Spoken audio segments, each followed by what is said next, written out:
ನಮಸ್ತೆ. ಇವತ್ತು ಬೆಳಗಿನ ನಾಷ್ಟಕ್ಕೆ ನಾನು ಖಾರ ಚಪಾತಿ ಮಾಡೋದನ್ನು ತೋರ್ಸತ್ತ ನಿಮ್ಗೆ ಹೆಂಗಂತ ನೋಡೋಣ ಬರ್ರಿ. ನಾನು ಒಂದು ಬೊಗಾನಿ ಒಳಗೆ ನೀರು ಕಾಯಕ್ಕೆ ಇಟ್ಟಿದ್ನಿ. ಅದ್ರೊಳಗೆ ಹಸಿ ಖಾರ ಮತ್ತು ಉಪ್ಪನ್ನು ಹಾಕಿ ಕುದಿಸಿದ್ನಿ. ಅದನ್ನು ನೋಡಿರ್ಬೇಕು ನೀವು. ನೀರು ಪೂರ ಕುದ್ದ ಮೇಲೆ ಜೋಳದ ಹಿಟ್ಟನ್ನು ಹಾಕಿ ಚಲೋ ತಂಗೆ ತಿರುವಾಡಬೇಕು. ಹೆಂಗತ್ತಂದ್ರೆ ಮುದ್ದೆ ಕಟ್ತೀವಲ್ಲ ಆ ಸೇಮ್ ಆಗಿರಬೇಕು. ಇದು ರಾಗಿ ಮುದ್ದೆ ಟೈಪ್ನ. ಆಮೇಲೆ ಮತ್ತು ಹಸಿ ಖಾರ ರುಬ್ಬೋ ಮುಂದೆ ನಾ ಅದ್ರಾಗ ಜೀರಿಗೆ, ಅಜ್ವಾನ, ಕೊತ್ತಂಬರಿ ಇದೆಲ್ಲನೂ ಹಾಕೊಂಡು ರುಬ್ಕೊಂಡಿದ್ನಿ.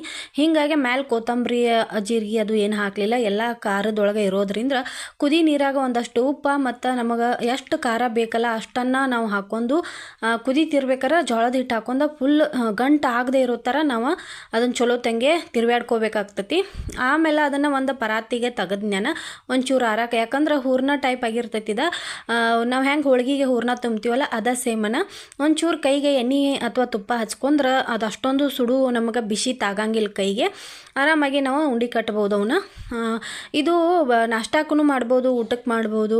ಆಮೇಲೆ ಮಕ್ಳಿಗೂ ಇಷ್ಟ, ದೊಡ್ಡವ್ರಿಗೂ ಇಷ್ಟ ಆಗ್ತತಿ. ಟಿಫಿನ್ಕದು ಒಂದೊಂದು ಸಲ ಏನು ಮಾಡಬೇಕು ಅಂತ ಟೆನ್ಷನ್ ಮಾಡ್ಕೋತಿರ್ತೀವಿ. ಆವಾಗ ಇದನ್ನು ಸಡನ್ನಾಗಿ ನಾವು ಮಾಡ್ಬೋದು. ಹಂಗನ ಮತ್ತು ಇದು ಗೋಧಿ ಹಿಟ್ಟಿನ ಉಳ್ಳಿಗಳನ್ನ ನಾನು ಮಾಡ್ಕೊಳತ್ತೇನೆ. ಸುಮಾರು ಒಂದು 10-12 ಆಗಿದ್ದು. ನಾವು ಚಪಾತಿಗೆ ಹೆಂಗೆ ಚಪಾತಿ ಹಿಟ್ಟನ್ನು ಮಾಡ್ಕೊಂಡಿರ್ತೀವಿ ಅದೇ ಸೇಮ ಚಪಾತಿ ಹಿಟ್ಟನ್ನು ಈಗ ನಾನು ಈ ಥರ ಉಳ್ಳಿಗಳನ್ನ ಮಾಡಿ ಇಟ್ಕೊಳತ್ತೀನಿ. ಎಷ್ಟು ಜೋಳದ ಹಿಟ್ಟಿನ ಉಳ್ಳಿ ಆಗಿರ್ತಾವಲ್ಲ ಅಷ್ಟು ಗೋಧಿ ಹಿಟ್ಟಿಂದೂ ಇವು ಉಳ್ಳಿಗಳು ಮಾಡ್ಕೊಂಡ್ರೆ ಅದು ಸಮ ಆಗ್ತತಿ. ಜೋಳದ ಹಿಟ್ಟು ಉಳಿದ್ರೆ ಅದನ್ನು ತೆಗೆದು ಎತ್ತಿಡಕ್ಕೆ ಬರೋಂಗಿಲ್ಲ. ಗೋಧಿ ಹಿಟ್ಟು ಹೋದ್ರೆ ನಾವು ಎತ್ತಿ ಫ್ರಿಜ್ ಒಳಗೆ ಇಟ್ಕೋಬೋದು ಮತ್ತೊಂದು ಸರ್ತಿ ಮಾಡೋಕ್ಕೆ. ಅದಕ್ಕೆ ನಾನು ನೋಡ್ಕೊಂಡನ ನಾದ್ಕೊಂಡಿದ್ನಿ. ಅದೇ ಹೇಳಿದ್ನಲ್ಲ, ಒಂದು 10-12 ಉಳ್ಳಿ ಆಗಿದ್ದು. ಈ ಸೇಮ್ ನಾವು ಹೂರ್ಣ ಹೆಂಗೆ ತುಂಬ್ತೀವಲ್ಲ ಹಂಗನ ಮತ್ತು ಬಾಯಿ ತುಂಬ ಉಪ್ಪು ಖಾರ ಎಲ್ಲ ಹಾಕಿದ್ದೀವಂದ್ರೆ ಟೇಸ್ಟ್ ಚಲೋ ಬರ್ತೈತಿ. ಮೊಸರು ಜೋಡಿ ತಿನ್ಬೋದು. ಇಲ್ಲಾತಂದ್ರೆ ಟೊಮೆಟೊ ಚಟ್ನಿ, ಅದು ಈ ಥರ ಚಟ್ನಿ ಇರ್ತೈತೆಲ್ಲ, ಕೊಬ್ಬರಿ ಚಟ್ನಿ ಜೊತೆನೂ ತಿನ್ಬೋದು. ಏನೂ ಇಲ್ಲಾಂದ್ರೆ ತುಪ್ಪನೂ ಹಚ್ಕೊಂಡು ಸುತ್ತಿ ಮಕ್ಕಳಿಗೆ ಟಿಫಿನ್ ಒಳಗದು ಹಾಕಿಕೊಟ್ರೆ ತಿಂತಾರು. ಟೇಸ್ಟಿಯಾಗಿರ್ತೈತಿ.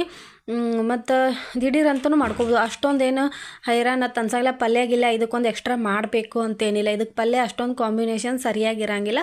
ಮೊಸರು ಮತ್ತು ಚಟ್ನಿ ಆದರೆ ಸೂಪರ್ ಆಗಿರ್ತೈತಿ. ಹಂಗೆ ಇವತ್ತಿನ ವಿಡಿಯೋದಾಗ ನಾನು ಚಿಂಚಲಿ ಮಾಯಕ್ಕ ದೇವಿಗೆ ಹೋಗಿದ್ದೀವಿ. ಅದನ್ನು ನಾನು ಈ ವಿಡಿಯೋದಾಗ ಅಪ್ಲೋಡ್ ಮಾಡೀನಿ. ನೆಕ್ಸ್ಟ್ ಇದು ನಿಮ್ಗೆ ಯೂಸ್ಫುಲ್ ವಿಡಿಯೋ ಐತಿ, ನೋಡಿರಿ. ನಿಮಗೆ ನಾಷ್ಟದ ಬಗ್ಗೆನೂ ಒಂದು ರೆಸಿಪಿ ಹೇಳ್ಕೊಟ್ಟನಿ. ಹಂಗೆ ನಾವು ದೇವ್ರಿಗೆ ಹೋಗಿ ದರ್ಶನ ಮಾಡ್ಕೊಂಡು ಬಂದಿರೋದನ್ನು ನಿಮ್ಮ ಜೊತೆ ಇದೇ ವಿಡಿಯೋದಾಗನ ಶೇರ್ ಮಾಡ್ಕೊಂಡನಿ. ಉತ್ತರ ಕರ್ನಾಟಕದಾಗ ಬರುವಂಥ ಚಿಂಚಲಿ ಮಾಯಕ್ಕ ದೇವಿ ಅಂಥೇಳಿ ದೇವಸ್ಥಾನ ಐತಿ. ಭಾಳನ ದೊಡ್ಡ ದೇವಸ್ಥಾನ, ಚಲೋ ಐತಿ, ಚಂದ ಐತಿ. ಗೊತ್ತು ಇಲ್ಲದೆ ಇರೋರಾಗಿದ್ರೆ ನೋಡ್ಕೋರಿ, ಹೋಗಿ ಬರ್ರಿ. ಭಾಳ ಚಲೋ ಐತಿ ದೇವಸ್ಥಾನ. ನನಗೂ ಭಾಳ ದಿನದಿಂದ ಹೋಗಬೇಕು ಅಂತ ಅನ್ಸಾಕ್ತಿತ್ತು, ಹೋಗೋಕೆ ಆಗಿರಲಿಲ್ಲ. ಈಗ ಮೊನ್ನೆ ಅಷ್ಟೇ ಹೋಗಿ ಬಂದೀವಿ. ಅದನ್ನು ವಿಡಿಯೋನ ನಾನು ಹಾಕೀನಿ ದೇವಸ್ಥಾನದ್ದೆಲ್ಲ, ನೋಡಿರಿ. ಆಮೇಲೆ ನಾವು ಚಪಾತಿ ಹೆಂಗೆ ಮಾಡ್ಕೋತೀವಲ್ಲ, ಹೂರ್ಣ ತುಂಬ್ಕೊಂಡು ಹೋಳಿಗೆ ಹೆಂಗೆ ಮಾಡ್ತೀವಲ್ಲ ಅದೇ ಸೇಮ್ನ ಒಂಚೂರನ ನಾವು ಈ ಥರ ಗೋಧಿ ಹಿಟ್ಟಿಂದ ಪುರಿ ಅಳತಿ ಮಾಡಿ ಇಟ್ಕೊಂಡು ನಂತರ ನಾವು ಜೋಳದ ಹಿಟ್ಟಿಂದ ಏನು ಮಾಡಿ ಇಟ್ಕೊಂಡಿದ್ದೀವಲ್ಲ ಮಸಾಲೆ ಹೂರ್ಣ, ಅದನ್ನು ಇದ್ರೊಳಗೆ ತುಂಬ್ಕೋಬೇಕಾಗ್ತತಿ. ನೋಡಿರಿ ನಾನು ಯಾವ ಥರ ತೋರ್ಸತ್ತಾನೆಲ್ಲ ಹಿಂಗನ ತುಂಬ್ಕೊಂಡು ಸೇಮ್ ನಾವು ಹೋಳಿಗೆ ಮಾಡ್ತಾರಲ್ಲ ಬ್ಯಾಳಿ ಹೋಳಿಗೆ ಅದ ಸೇಮನ್ನು ಮಾಡಬೇಕು. ತಗಡ ನಮ್ಮ ಉತ್ತರ ಕರ್ನಾಟಕದಾಗ ಏನೈತಿ, ತಗಡನ್ನು ನಾವು ಬಳಸ್ತಿರ್ತೀವಿ. ತಗಡಿನ ಮೇಲೆನ ಹೋಳಿಗೆ ಚಪಾತಿ ಎಲ್ಲ ಮಾಡ್ತಿರ್ತೀವಿ. ನಿಮ್ಮ ಹತ್ರ ಅದಿಲ್ಲ ಅಂತಂದ್ರೆ ಏನಿಲ್ಲ, ಹೋಳಿಗೆ ಸೀಟ್ ಅಂತ ಬಳಸ್ತಾರೆ ಕೆಲವೊಂದು ಭಾಗದಾಗ, ಅದ್ರ ಮೇಲೂ ಮಾಡ್ಬೋದು. ಇಲ್ಲ ಅಂತಂದ್ರೆ ಹಿಟ್ಟು ಹಚ್ಕೊಂಡು ನೀವು ಗ್ಯಾಸ್ ಕಟ್ಟಿ ಮೇಲೂ ಮಾಡ್ಕೋಬೋದು. ಏನು ಹರಿಯಂಗಿಲ್ಲ, ಏನಿಲ್ಲ. ನಿಮಗೆ ಪ್ರಾಕ್ಟೀಸ್ ಇರಲಿಲ್ಲ ಅಂದ್ರೆ ಒಂಚೂರು ದಿಪ್ಪ ಹಿಟ್ಟನ್ನು ಮಾಡಿರಿ. ಪ್ರಾಕ್ಟೀಸ್ ಹೋಳಿಗೆ ಎಲ್ಲ ಮಾಡ್ತೀರಿ, ಪ್ರಾಕ್ಟೀಸ್ ಐತಿ ಅಂದ್ರೆ ಬೇಕಾದಷ್ಟು ನೀವು ತೆಳುವೂ ಮಾಡ್ಕೋಬೋದು. ಸೇಮ್ ಹೋಳಿಗೆ ಇರುತ್ತಲ್ಲ ಅದೇ ಥರ, ಎಲ್ಲೂ ಅಂಟಂಗಿಲ್ಲ, ಹರಿಯಂಗಿಲ್ಲ. ಇದು ಭಾಳನ ಸ್ಮೂತ್ ಆಗ್ತೈತಿ, ಹಂಗೆ ಭಾಳನ ಟೇಸ್ಟಿನೂ ಆಗ್ತೈತಿ ಚಪಾತಿ ಇದು. ನನಗಂತೂ ಇದು ಭಾಳನ ಇಷ್ಟ. ಅವಾಗ ನಾನು ಮಾಡಿರ್ತಾನೆ. ಬೆಳಗಿನ ನಾಷ್ಟ ಹಾಕೋದು ಪಟ ಅಂತ ಪಲ್ಯ ಮಾಡೋದೊಂದು ಜಂಜಾಟ ಇರಂಗಿಲ್ಲ. ಇದು ಮಾಡಿರ ಇದು ಬಿಸಿದು ಮಾಡಿಕೊಟ್ರೆ ತುಪ್ಪ ಹಚ್ಕೊಂಡು ಇಲ್ಲ ಏನು ಮೊಸರು ಹಚ್ಕೊಂಡು ತಿಂದು ಹೋಗ್ತಾರೋ ಅಂಥೇಳಿ ತೆವಿ ಕಾಯಕ್ಕೆ ಇಟ್ಟಿದ್ದೀನಿ. ತೆವಿ ಒಂಚೂರು ಬಿಸಿ ಆದಮೇಲೆ ಒಂಚೂರು ತೆವಿಗೆ ಎಣ್ಣೆ ಹಚ್ಬಿಟ್ಟು ಇದನ್ನು ಹಾಕಿಬಿಡೋದು. ಇದನ್ನು ನೀವು ಕರೆಕ್ಟಾಗಿ ನೋಡ್ಕೋರಿ. ಇದೇ ಸೇಮನ್ನು ನೀವು ಮಾಡಿರಿ, ಬೇಕಾದ್ರೆ ಒಂದ್ಸಲ ಟ್ರೈ ಮಾಡಿ ನೋಡಿರಿ. ಭಾಳನ ಟೇಸ್ಟಿ ಮತ್ತು ಭಾಳ ಚಲೋ ಆಗಿರ್ತೈತಿ. ಮತ್ತೊಮ್ಮೆ ಮಾಡಬೇಕು ಅನ್ನಿಸ್ತೈತಿ, ಹಂಗಾಗಿರ್ತಾವೆ. ಒಂದೊಂದು ಸೈಡ್ ಇದಕ್ಕೆ ಒಂದೊಂದು ಕೊಟ್ರ ಅಂತಲೂ ಕರೀತಾರೇನೋ ಕೆಲವೊಂದು ಭಾಗದಾಗ. ಜೋಳದ ಹಿಟ್ಟಿನ ಕೊಟ್ರ ಅಂತಾರೆ, ಮತ್ತು ಖಾರ ಚಪಾತಿ ಅಂತಾರೆ, ಖಾರ ಹೋಳ್ಗೆ ಅಂತಾರೆ. ಹಿಂಗೆ ಒಂದೊಂದು ಕಡೆ ಒಂದೊಂದು ಥರ, ಕೆಲವೊಂದು ಕಡೆ ಗೊತ್ತಾ ಇರೋಂಗಿಲ್ಲ. ಗೊತ್ತಿಲ್ಲದೆ ಇರೋರಿಗೆ ಇದು ಹೆಲ್ಪ್ ಆಗ್ತೈತಿ ಅಂತ ಅಂದ್ಕೊಂಡೀನಿ. ಒಂದ್ಸಲ ಬೇಕಿದ್ರೆ ನೀವು ಟ್ರೈ ಮಾಡಿ ನೋಡಿರಿ. ಎಲ್ಲೂ ಏನು ಇನ್ನು ಹೂರ್ಣದ ಹೋಳಿಗೆ ಒಂಚೂರು ಹರಿತಾವು, ಇದು ಆಗ್ತೈತಿ ಹಿಟ್ಟು ಅದು ಚಲೋ ಇರಲಿಲ್ಲ ಅಂದ್ರೆ ಹರಿತಾವು ಮಾಡ್ತಾವು ಅಂಥೇಳಿ ಒಂದು ಇದು ಇರ್ತೈತಿ ಭಯ. ಇದು ಹಾಗೇನಿಲ್ಲ, ನೀವು ಎಷ್ಟು ಬೇಕಾದರೂ ತಿಳು ಮಾಡ್ಕೊರಿ ಚಪಾತಿನ, ಎಷ್ಟು ಬೇಕಿದ್ರೂ ದೊಡ್ಡ ಮಾಡ್ಕೊರಿ, ಆರಾಮಾಗಿನ ಆಗ್ತಾವು ಚಪಾತಿ, ಚಲೋ ಆಗ್ತಾವು. ಮತ್ತು ಉಳ್ಳಾಗಡ್ಡಿ ಅದು ಏನು ಹಾಕಕ್ಕೆ ಹೋಗ್ಬೇಡ್ರಿ, ಯಾಕಂದ್ರೆ ಉಳ್ಳಾಗಡ್ಡಿ ಅದು ಹಾಕಿರ ತಿಡು ಮುಂದೆ ಅಂಟ್ಕೊಂಡು ಹರಿಯೋ ಚಾನ್ಸ್ ಇರ್ತೈತಿ. ಅದಕ್ಕೆ ನಾನು ಖಾರ ರುಬ್ಬಬೇಕಾದ್ರೆ ನಾ 1-2 ಜವಾರಿ ಬೆಳ್ಳುಳ್ಳಿನ ಹಾಕಿದ್ನಿ, ಒಂದಷ್ಟು ಕೊತ್ತಂಬರಿ, ಜೀರಿಗೆ, ಅಜ್ವಾನ, ಅದ್ರ ಖಾರ ರುಬ್ಬಬೇಕಾದ್ರೂ ಉಪ್ಪು ಹಾಕಿದ್ನಿ. ಹಸಿ ಖಾರ ಹೆಂಗೆ ಮಾಡಿರ್ತೀವಲ್ಲ ಸೇಮ್ ಅದೇ ಥರನ ಒಂದಿಟ್ಟು ಖಾರ ರುಬ್ಬೇಕಾದ್ರೆ ಒಂದಿಷ್ಟು ಟೇಸ್ಟಿಯಾಗಿ ಮಾಡ್ಕೊಂಡೀವಂದ್ರೆ ನಮ್ಗೆ ಈ ಚಪಾತಿ ರುಚಿ ಹತ್ತೈತಿ, ತಿನ್ನೋಕೆ ಚಲೋ ಆಗ್ತೈತಿ. ಬೇಕಿದ್ರೆ ನೀವು ಇದನ್ನು ಪೂರಿ ಟೈಪನ್ನು ಹಿಂಗೆ ವಾಟಿಗೆ ಬಟ್ಟೆಲ್ಲ ಹಿಂಗೆ ಕೊರೋದು ಪೂರಿ ಥರ ಎಣ್ಣೆ ಒಳಗೆ ಕರೋದ್ರೂ ಅಷ್ಟು ಭಾರಿ ಚಲೋ ಆಗಿರ್ತೈತಿ. ಬೇಕಿದ್ರೆ ಹಿಂಗೆ ನೀವು ಆಯಿಲ್ ತಿನ್ನಂಗಿಲ್ಲ ಅಂದ್ರೆ ಈ ಚಪಾತಿ ಥರನೂ ಮಾಡ್ಕೋಬೋದು. ನಾನು ಈಗ ವಿಶುಗೆ ರೆಡಿ ಮಾಡಿ ನೋಡ್ರಿ, ಮೊಸರು ಮತ್ತು ಸಾಸ್ ಅವ್ನಿಗೆ ಇಷ್ಟ, ಸಾಸ್ ಜೊತೆನೇ ಜಾಸ್ತಿ ತಿಂತಾನವ. ಅವನಿಗೆ ಈಗ ನಾಷ್ಟಕ್ಕೆ ರೆಡಿ ಮಾಡಿ ಕೊಟ್ನಿ. ಅದರ ನಂತರ ನಮ್ಮ ಮನೆಯವ್ರಿಗೆ ಅವರು ಸಾಸ್ ಅದು ತಿನ್ನಂಗಿಲ್ಲ ಅಂತೇಳಿ ಮತ್ತೆ ಅವ್ರಿಗೆ ಟೊಮೆಟೊ ಚಟ್ನಿ ಮಾಡಿದ್ನಿ ಇದ್ರ ಜೊತೆ. ಬೇಕಿದ್ರೆ ಒಂದು ಸಲ ನಿಮ್ಗೆ ನಾನು ಯಾವ ಥರ ಟೊಮೆಟೊ ಚಟ್ನಿ ಮಾಡ್ತಾನು ಅಂಥೇಳಿ ನಿಮ್ಮ ಜೊತೆ ಶೇರ್ ಮಾಡ್ಕೋತನು. ವಿಶುಗೆ ಈಗ ರೆಡಿ ಆಯಿತು ನಾಷ್ಟ, ಅವನು ನಾಷ್ಟ ಮಾಡಿ ಸ್ಕೂಲಿಗೆ ಹೋಗ್ತಾನೆ. ಅವ್ನಿಗೆ ಒಂದು ಟಿಫಿನ್ ಕಟ್ಟಿ ಇದು ನಾಷ್ಟ ಮಾಡಿಸಿ ಕಳಿಸ್ಬೇಕಂತ. ಅಗದಿ ಸಾಫ್ಟ್ ಅಂದ್ರೆ ಸಾಫ್ಟ್ ಆಗಿರ್ತಾವೆ, ಹೋಳಿಗೆ ಥರನೇ ಆಗಿರ್ತಾವೆ, ಹೋಳಿಗೆಗಿಂತನೂ ಇನ್ನೂ ಸಾಫ್ಟ್ ಆಗಿರ್ತೈತಿ, ರುಚಿನೂ ಅಷ್ಟೇ ಆಗಿರ್ತೈತಿ. ಮಕ್ಕಳಿಗೆಲ್ಲ ಇಷ್ಟ ಆಗ್ತೈತಿ. ಬೇಕಿದ್ರೆ ನೀವು ಒಂದ್ಸಲ ಟ್ರೈ ಮಾಡಿರಿ, ಹೆಂಗಾಗಿತ್ತು ಅಂತ ನನಗೆ ಕಮೆಂಟ್ ಮೂಲಕ ತಿಳಿಸ್ರಿ. ಚಿಂಚಲಿ ಊರಲ್ಲಿ ಬರುವಂಥ ಮಾಯಕ್ಕ ದೇವಿ ದೇವಸ್ಥಾನ ಇದು ದೇವಸ್ಥಾನದ ಹೊರಗಿನ ದ್ವಾರ ಬಾಗ್ಲ, ಗರ್ಭಗುಡಿ ಒಳಗೈತಿ.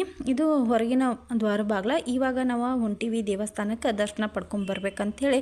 ಯಾರೆಲ್ಲ ನೋಡಿಲ್ವೋ ಈ ವಿಡಿಯೋದಾಗ ನೀವು ಹೋಗಿಲ್ಲೋ ದರ್ಶನ ಮಾಡ್ಕೊರಿ, ಹೋಗು ಇಚ್ಛೆ ಇದ್ದಾರ ಹೋಗಿ ಬರ್ರಿ. ದೇವಸ್ಥಾನ ಭಾಳ ಚಲೋ ಐತಿ, ಚಂದ ಐತಿ.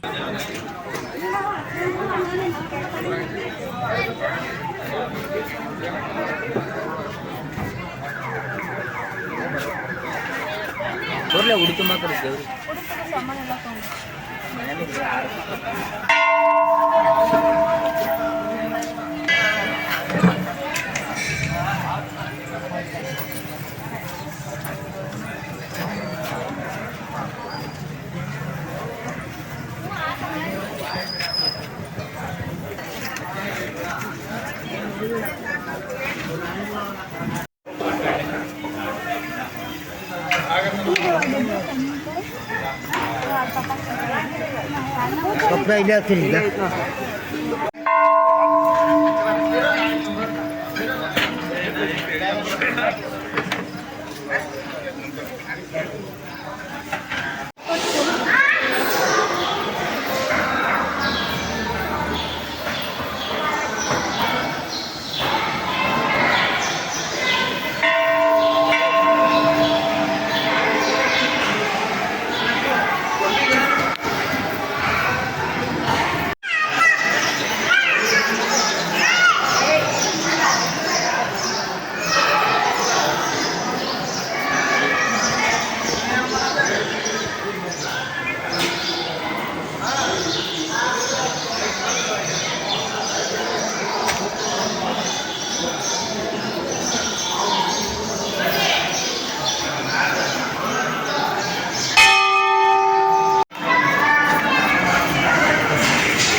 ಮಾಯಕ್ಕ ದೇವಿ ದರ್ಶನ ಇದ ಫಸ್ಟ್ ನಾನು ಕೂಡ ಹೋಗಿದ್ದು.